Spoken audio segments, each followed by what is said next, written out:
Good morning friends, स्वागत है आपका अपने YouTube channel study with Ravi Thakur पर। तो चलिए शुरुआत करते हैं आज के द हिंदू एडिटोरियल वोकैबुलरी की।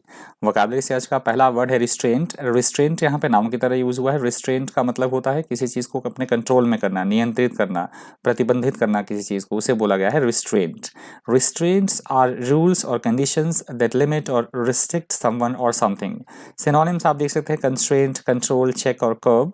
एंटोनिम्स है फ्रीडम, एडवांटेज, बेनिफिट और सपोर्ट। एग्जाम्पल आप देख सकते हैं are there any restraints on what the newspapers are allowed to publish, कि क्या इस तरह की कोई नियंत्रित है या प्रतिबंध है इस तरह से न्यूज़पेपर्स के कि वो पब्लिश जो कर सकते हैं उस पर क्या किसी तरह का कोई नियंत्रण है या प्रतिबंध है। ये क्वेश्चन किसी से पूछा जा रहा है। अगला हमारा शब्द इमोटिव। इमोटिव यहाँ पे एडजेक्टिव की तरह यूज हुआ है। इमोटिव का मतलब होता है एकदम से इमोशनल हो जाना, भावनात्मक हो जाना, भावपूर्ण हो जाना, उसे बोला गया है इमोटिव। एन इमोटिव सिचुएशन और issue is likely to make people feel strong emotions. Synonyms आप देख सकते हैं इमोशनल, अफेक्टिंग, अफेक्टिव, टफिंग और मूविंग, सेंसिटिव। एंटोनिम्स है स्टोइक, अनइमोशनल, चेयरलेस, डिसमल और मिजरेबल। एग्जाम्पल आप देख सकते हैं animal experimentation is an emotive subject. तो हम सभी जानते हैं जो एनिमल एक्सपेरिमेंटेशन इस तरह का जो उनके ऊपर एक्सपेरिमेंट किया जाता है बहुत ही ज़्यादा वो भावपूर्ण एक विषय है, भावनात्मक वो विषय है। अगला हमारा शब्द है रिगर। यहाँ पे नाउन की तरह यूज हुआ है। रिगर का मतलब होता है एकदम से ऐसी कोई चीज़ें जो कि सख्ती के साथ अपनाई जाए, कठोरता के साथ वो लागू की जाए, तो उन्हें बोला जाता है रिगरस। सख्ती के साथ, कठोरता के साथ। स्ट्रिक्ट, सीवियर, स्ट्रिंजेंट, मेटिकुलस और हार्श इसके सिनोनिम्स आप देख सकते हैं। एंटोनिम्स इसका ईज, लेग्स, लूज और लीनियंट। एग्जाम्पल आप देख सकते हैं the selection process is based on rigorous test of competence and experience. किसी तरह के सिलेक्शन प्रोसेस की बात हो रही है कि वो किस पे बेस्ड था, बहुत ही ज़्यादा सख्ती के साथ जो इतना कंपटीशन था उस पर और इतना एक्सपीरियंस उसके लिए अनुभव चाहिए था, तो इस पे बेस्ड था। अगला हमारा शब्द है कोहेजन। यहाँ पे नाम की तरह यूज हुआ है। कोहेजन का मतलब होता है चीज़ों में एकजुटता होना, यूनिटी होना, कोहेरेंस होना, संगठन, सुसंगठन होना चीज़ों में, उसे बोला गया है cohesion.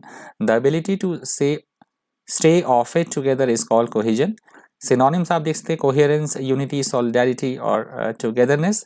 Antonyms adherence, integrity, adherence और इंटेग्रिटी इसके सिनोनिम्स है। एंटोनिम्स है इनकोहेरेंस, डिस्कॉर्ड, डिसहार्मनी और डिसेंट। एग्जाम्पल देख लीजिए more cohesion between policy making and enforcement organisations. तो इस तरह की बात की गई है कि जो पॉलिसी मेकिंग, जो पॉलिसी फ्रेम करते हैं उनके बीच में, और जो उन पॉलिसीज को, उन योजनाओं को लागू करते हैं उनके बीच में सामंजस्य, सुसंगठन या एकजुटता होना अनिवार्य है। अगला हमारा शब्द है रिटोरिक। यहाँ पे नाउन की तरह यूज हुआ है। रिटोरिक का मतलब होता है बोलने या लिखने की कला, जिसे हम वाक चातुर्य या वाकपटुता बोलते हैं। जैसे हमारे प्रधानमंत्री नरेंद्र मोदी बहुत अच्छा बोलते हैं, उनमें बोलने की कला है, वाकपटुता, वाक चातुर्य है, तो उसे बोला जाएगा rhetoric. Rhetoric is the skill और art of using language effectively. Synonyms आप देख सकते हैं ऑरेटरी, एलिफेंस, बम्बास्ट और ऑरेटनेस। एंटोनिम्स है क्वाइट, कंसाइजनेस, डायलेक्ट और जार्गन। एग्जाम्पल देख लीजिए people are now fed up with empty rhetorics of politicians. तो इस तरह से बात कही गई कि जो लोग हैं वो फेडअप हो चुके हैं बिल्कुल से, जो झूठे वादे होते हैं पॉलिटिशियंस के, उनसे लोग जो है बिल्कुल अब अवगत हो चुके हैं, वो फेडअप हो चुके हैं। अगला हमारा शब्द है होमोलॉगस। होमोलॉगस यहाँ पे एडजेक्टिव की तरह यूज हुआ है। होमोलॉगस का मतलब होता है एक दूसरे के चीज, मतलब एक दूसरे के समान होना, चीज़ों का समजातीय होना, मतलब सिमिलैरिटी होना चीज़ों में, that is called homologous. Having a related और similar position, structure etcetera is called homologous. Synonyms आप देख सकते हैं कॉरेस्पॉन्डिंग, इक्विवेलेंट, सिमिलर, मैचिंग और पैरेलल। एंटोनिम्स है डिफरेंट, डिसिमिलर और हेट्रोलॉगस। एग्जाम्पल आप देख सकते हैं the seal's flipper is homologous with the human arm. तो जो सील्स के फ्लिपर्स होते हैं उनके वो मतलब काफ़ी हद तक हमारे जो ह्यूमन की आर्म्स, बाजू होती है उनके एक वो मतलब लगभग समान ही होते हैं।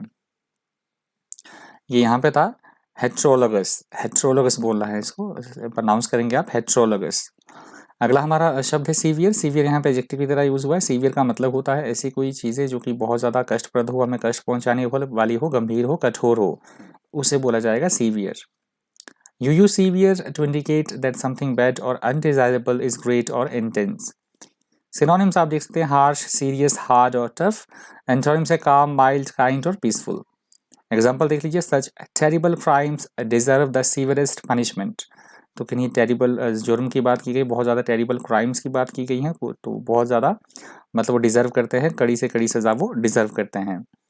अगला हमारा शब्द है मिटिगेट, यहाँ पे वर्ब की तरह यूज़ हुआ है। मिटिगेट का मतलब होता है किसी भी तरह की कोई समस्या है, प्रॉब्लम है, तो उसकी गंभीरता को, उसकी इंटेंसिटी को कम करना, हल्का करना, धीमा करना, that is called mitigate. To mitigate something means to make it less unpleasant, serious और पेनफुल। सिनोनिम्स आप देख सकते हैं एलिविएट, रिड्यूस, ईज और lessen. Antonyms aggravate, increase, intensify और वर्सन। एग्जांपल देख लीजिए, he wanted to mitigate misery in the world. किसी व्यक्ति की बात हो रही है कि वो पूरे विश्व में एकदम बिल्कुल दुख दर्द को, इस तरह की प्रॉब्लम्स को वो कम करना, मिजरी को वो कम करना चाहता था। अगला हमारा शब्द है एफिकेशियस, यहाँ पे एडजेक्टिव की तरह यूज हुआ है। एफिकेशियस का मतलब होता है किसी भी चीज़ की इफेक्टिवनेस, कोई चीज़ कितनी प्रभावकारी है, इफेक्टिव है, उसकी प्रभावकारिता, प्रभावशीलता, उसे बोला जाएगा efficacious. Something that is efficacious is effective. Synonyms आप देख सकते हैं इफेक्टिव, इफेक्चुअल, एफिशिएंट, प्रोडक्टिव और potent. Antonyms ineffective, incapable, inefficient और अनप्रोडक्टिव। एग्जाम्पल देख लीजिए, the nasal spray was new on the market and highly efficacious. किसी तरह की नेजल स्प्रे की बात हो रही कि वो मार्केट में नहीं है, परंतु वो बहुत ज़्यादा प्रभावशाली है, बहुत ज़्यादा इफेक्टिव है। अगला हमारा शब्द है सिल्वर बुलेट। सिल्वर बुलेट यहाँ पे नाउन की तरह यूज हुआ है। सिल्वर बुलेट का मतलब होता है किसी भी समस्या को सुलझाने की ये गारंटी होना कि ये समस्या बिल्कुल से सुलझ ही जाएगी, उसे बोला जाएगा silver bullet. A simple guaranteed solution for a difficult problem. Synonyms आप देख सकते हैं panacea, answer, cure, solution, quick solution. Antonyms है चैलेंज, ईज, प्रॉब्लम और एक्सीडेंट। एग्जाम्पल देख लीजिए, hence vaccines should not be seen as a silver bullet. तो example मैंने ये सेंटेंस मैंने एडिटोरियल से ही उठाया है कि हमें सिर्फ वैक्सीन्स को ही, जो कोरोना के अगेंस्ट जो वैक्सीनेशन हो रहा है, टीकाकरण हो रहा है, हम उसे ही मतलब कोरोना को पूरी तरह से ख़त्म करने की गारंटी के तौर पर नहीं ले सकते हैं। हमें जो कोविड प्रोटोकॉल्स है उसका भी अच्छे ढंग से पालन करना होगा, तभी हम कोरोना से बच सकते हैं। तो ये वर्ड लास्ट था आज की द हिंदू एडिटोरियल वोकैबुलरी का। फटाफट से रिवीजन मैं करवा देता हूँ आपको क्या हमने किया। हमारा पहला वर्ड था रिस्ट्रेंट। रिस्ट्रेंट का मतलब होता है किसी भी चीज़ को अपने नियंत्रण में करना, कंट्रोल में करना, उसे बोला गया है रिस्ट्रेंट। नेक्स्ट मैंने वर्ड आपको बताया था इमोटिव। इमोटिव का मतलब होता है एकदम से भावनापूर्ण, मतलब इमोशन से भरे होना, भावनात्मक, भावपूर्ण हो जाना, उसे बोला गया है इमोटिव। अगला हमारा शब्द था कोहेजन। कोहेजन का मतलब होता है चीज़ों को आपस में सामंजस्य रखना, इकट्ठा करना, एकजुटता, यूनिटी, उसे बोला गया है कोहेजन। अगला हमारा शब्द है होमोलोगस। होमोलोगस का मतलब होता है चीज़ों में आपस में एक जैसी चीज़ें होना, समरूपता होना, समानता होना, एक रूपता होना चीज़ों में, उसे बोला गया है होमोलोगस। अगला हमारा शब्द है रेटोरिक। रेटोरिक का मतलब होता है ऐसा व्यक्ति जिसके पास की बोलने की या लिखने की कला हो, लोगों को प्रभावित कर सके, जो अपने बोलने से, लिखने से, उस कला को बोला जाता है रेटोरिक। नेक्स्ट हमारा शब्द था मिटिगेट। मिटिगेट का मतलब होता है किसी भी तरह की कोई प्रॉब्लम है, कोई समस्या है, तो उसकी इंटेंसिटी को कम करना, धीमा करना, मतलब उसको एक तरह से सॉल्व करना, दैट इज कॉल्ड मिटिगेट। अगला हमारा शब्द था एफिकेशियस। एफिकेशियस का मतलब होता है किसी भी चीज़ की हम प्रभावकारिता दिखाना चाह रहे हैं कि कोई चीज़ कितनी इफेक्टिव है, वो कितनी प्रभावशील है, प्रभावकारी है, उसे दिखाने के लिए हम वर्ड का यूज़ करेंगे एफिकेशियस का। अगला हमारा शब्द है सिल्वर बुलेट। सिल्वर बुलेट का मतलब होता है किसी भी चीज़ की कोई रामबाण दवा होना, कोई सोल्यूशन, कोई हल होना किसी समस्या का, उसे बोला जाएगा सिल्वर बुलेट। नेक्स्ट हमारा वर्ड है रिगर। रिगर का मतलब होता है ऐसी कोई चीज़ें जो बहुत ज़्यादा हार्श हो, स्ट्रिक्ट हो, टफ हो, उसे बोला जाता है रिगर। और लास्ट हमारा वर्ड है सीवियर। सीवियर का मतलब होता है एकदम से ऐसी कोई चीज़ें, दुख, कष्ट, तकलीफ, या जो बहुत ज़्यादा हमें पीड़ादायक हो, दुख पहुंचाने वाला हो, ऐसी चीज़ को बोले, ऐसी किसी बात को, ऐसी किसी चीज़ को बोला जाएगा सीवियर। तो ये लास्ट स्लाइड थी रिवीजन की। आज के द हिंदू एडिटोरियल वोकैबुलरी में इतना ही। इसी तरह के इन्फॉर्मेटिव वीडियोज़ के लिए बनिए चैनल पर। Thank you, thanks for watching.